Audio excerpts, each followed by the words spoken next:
Hello, friends, and welcome to Season 11 of the Future Ready Librarians podcast series, Leading from the Library. This is a podcast for all librarians wherever you are in your journey. It is filled with amazing guests, important topics, and engaging conversations that will inspire, engage, and support all of us as future ready librarians. I am your host, Shannon McClintock Miller. I am the district teacher librarian at Van Meter Community School in Van Meter, Iowa, and serve as the Future Ready Librarians Leader. I have the pleasure of working within my library and school community and also with others around the country and world through Future Ready Librarian events, conferences, consulting, writing, and more. I am honored to bring these voices and the work of others to our podcast and to all of you. Well, I am very grateful for this conversation that we're going to have today because we're all thinking, I know, about AI and media and news literacy and all that means to us and to our students and even our families and just conversations that we have. And so when I saw that our guest was doing some great work, she has a new Substack newsletter, and that's kind of how this first came on my radar, the work that you were doing, Cathy. And then I learned that you have also a new book with ISTE coming out. I was just really excited to have you on because this is a topic that is important to all of us as librarians and educators. And so thank you so much for joining us today. And Well, yeah, thank you. And let's just start by having you introduce yourself. sure. So I'm Cathay Collins, and I have been a library media specialist for, I think this is year 24, so a little bit. And Awesome. I have worked in numerous states as well as overseas, public schools, private schools, and at this point in my career, all levels. I had a stint in Kathmandu, Nepal, had the chance to trek the Himalayas and worked there at a private international school that was affiliated with the US Embassy. And then have also worked in California, let's see, New York, right now Massachusetts, and that's been my longest. This is now, I think, year 14 at my current district, and that's Sharon Public Schools in Sharon, Massachusetts, which is about 18 miles south of Boston and 18 miles north of Providence, Rhode Island. So it's been a lot of fun, and I feel really fortunate that I've had the chance to work in so many different locations and so many different types of libraries. Oh, and yeah, what great experiences. Like just so much that you can add to not only these conversations, but also like what you can bring to your kids, your students. And so I love that too. That's amazing. So lately you've been busy thinking Yeah. about AI and media literacy and news literacy. And so tell us a little bit about what you're working on and how this came to be. Sure. So I actually began my career as a reporter, working for a small business and arts and education newspaper. And so my first career was as a reporter and in journalism. And so for me, I wound up doing an interview with the headmaster of a private school. And I actually am the daughter of two teachers, but you know how there's that saying we go as far as possible from our parents and then we wind up going full circle back and becoming inspired by them. And so after that particular interview with the headmaster, I saw the impact that she had had on her students and the staff, and I realized I actually did want to echo my parents' careers, and I went back for a graduate degree in library science and library media. Specifically in Florida at that time there was a huge need for specialists in that particular niche. So, and yeah, that's basically how it all began.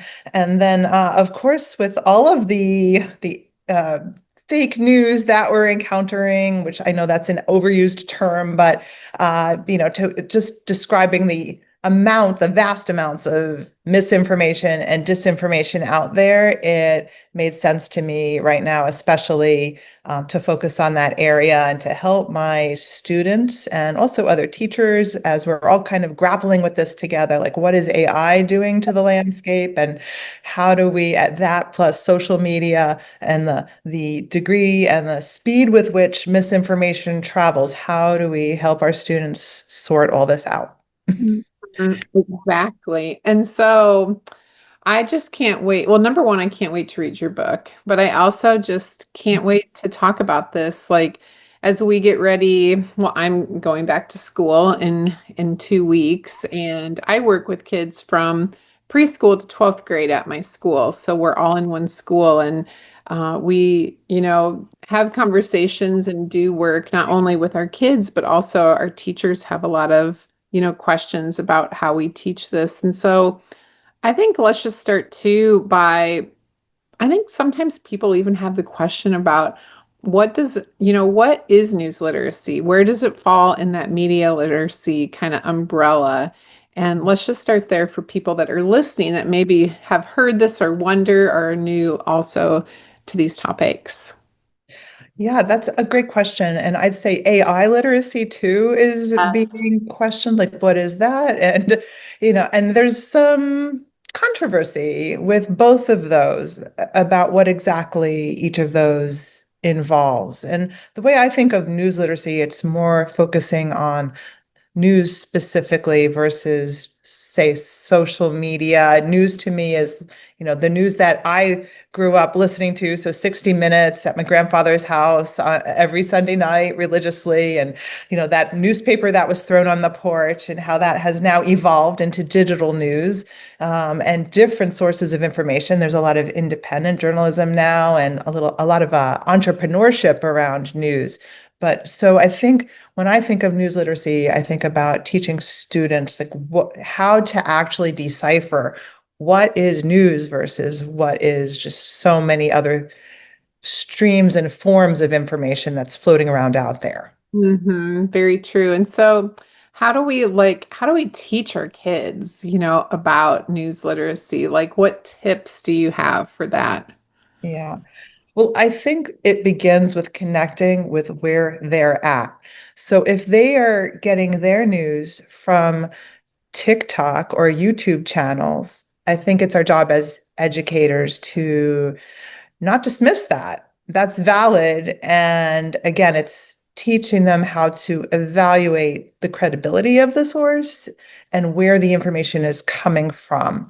So I think meeting them where they are and helping them connect and stay engaged with this topic that is so important, that's the first step that I see.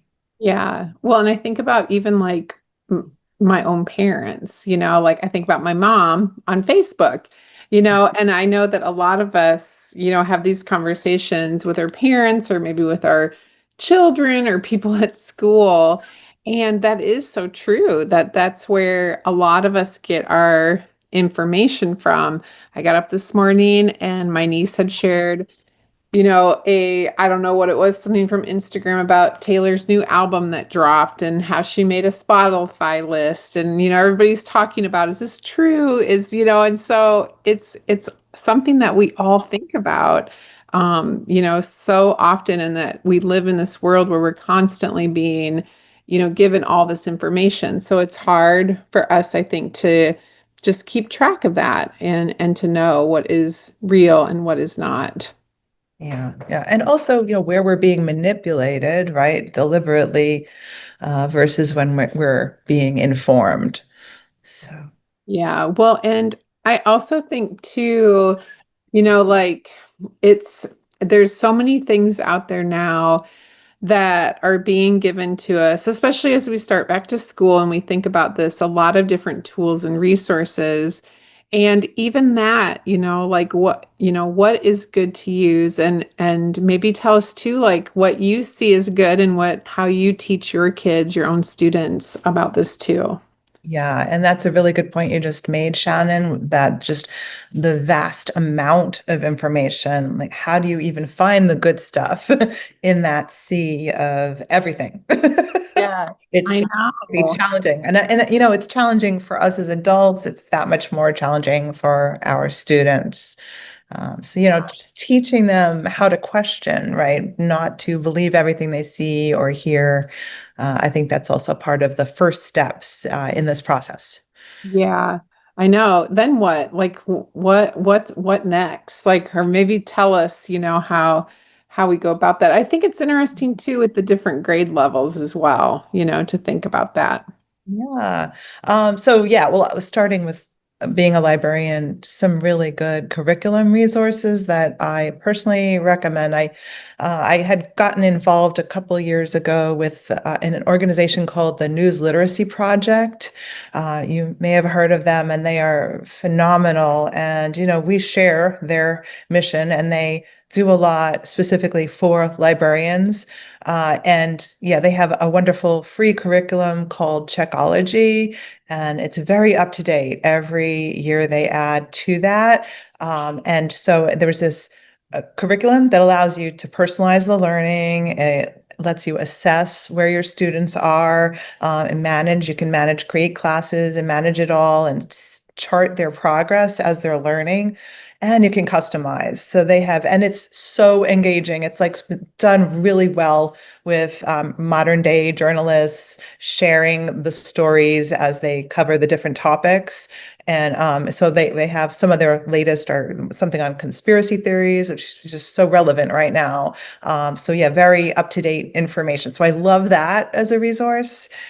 There's a few things out there, and the media wise, there's a teen fact checking network that I also love that is wonderful called Is It Legit? And again, it's free and it's out there. And I love that because for teens learn best, as we know from other teens. And the teenagers do a great job of just being really super engaging and it's good stuff. Oh, that's cool. I haven't heard of that one yet. I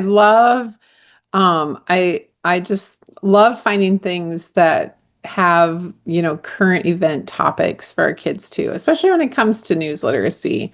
And I think that is, it's just so engaging for them. Another one that I love is, I don't know if you've ever seen this, is the Achievery from AT&T. That's another one that's free, so you'll have to check that out. But that is really great too. And they have a lot of like different lessons and videos for even our younger kids as well. And so that's a really good thing too. So, That's great. And I also want to mention this is also from the News Literacy Project, but they have a SIFT newsletter that you can sign up for online. Takes a second. And I think it's every other week, you get classroom ready slides in your inbox on basically whatever the most recent viral, they call it viral rumor rundown. And it's awesome because it's whatever, for instance, the Pope in a puffer jacket, and it helps the students look at the picture and it goes through the steps of evaluating the information and the skills that you can apply to actually figure out whether what you're looking at is legit or not. oh, that's so cool. I love everything that they do. And it's free, which is the great thing as well. I mean, that is so awesome. And so this new book that you also have written with ISTE, tell us a little bit about that. Yes, so it's all about teaching news literacy in the age of AI and a cross-curricular approach. So I love project-based learning and I love linking different subjects together. I think that's just really important for our students. And it's not really how like we have our specific subjects that each of us teach, but I think the lessons that really stick with our students are the ones that cross different curriculum areas. So that's my focus in this book.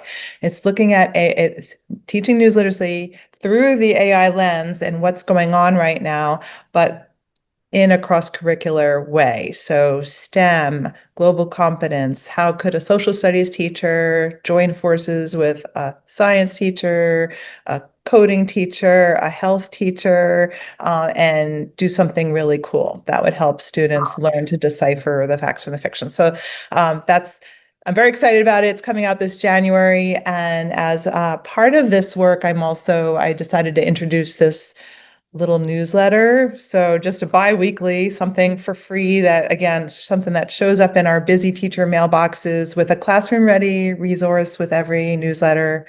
That's my goal. So that teachers can quickly find something new to use each 2 weeks for now. Well, I love that. I know. And so I would love just to hear we're going back to school and what would be like an idea that would be something that people could just take away from this and use right away. Like a Oh little gosh. Well, okay. Well, I'm going to give a little teaser here. I'm not going to share the idea. Yeah. Actually joined forces with Alyssa Malaspina, and we're going to do a cross posting. She does a wonderful AI librarian school newsletter, which you might be aware of. So we decided to join forces, and we're doing a whole for school librarians, a back to school, specifically AI literacy, how to be a leader around AI literacy. So keep your eyes open for that, because I love it. a whole slew of ideas. Oh, that's awesome. We'll be waiting for that. So that is so cool. Well, this is just exciting, and we're so grateful that you're doing all this great work because it's so helpful to all of us as librarians and educators. And also, I think about our families and all the questions and things that they need to. And so this is just wonderful, everything that you're doing. Thank you, Shannon. It's a pleasure to be part of this podcast. And yeah, I look forward to chatting in the future. If people want to find you online, where can they find you at? Yes, LinkedIn's the best place. I also have a new website, drcathycollins.com, pretty quick and easy to find. And from there, you can sign up for my newsletter, take a look at other things I've done. I've got lists of all my podcasts and presentations and publications that also might have some value. We're all in this together, right? And especially with the start of the school year, just a hop and a skip away, it can be a little overwhelming. So I love sharing. I think anyone who became a librarian, that's what it's all about, right? Sharing together, growing Yeah. together. That's the best part. I think one of the best parts of being a librarian is sharing. And so I love that. So your book comes out in January, Teaching News Literacy in the Age of AI, a Cross-Curricular Approach. And so we'll be looking for that. And we're just grateful that you joined us today. Thank you, Cathy. Awesome. Thank you. Take care. As always, thank you to all of our listeners for joining us for this episode of the Future Ready Librarian podcast series, Leading from the Library. And a very special thank you to our sponsors, Follett Content. You make a difference in our libraries, schools, and within our lives, and that of our students every day. We appreciate everything you do. I hope you can take what you learned in today's podcast and put it to use within your practice as a future-ready librarian. If I can support you in any way, please feel free to reach out to me on Twitter or X or Instagram at Shannon M. Miller, or at my email at shannonmcclintockmiller@gmail.com. I am always happy to help and support each and every one of you. Until next time, friends, keep finding ways to lead within and from your library.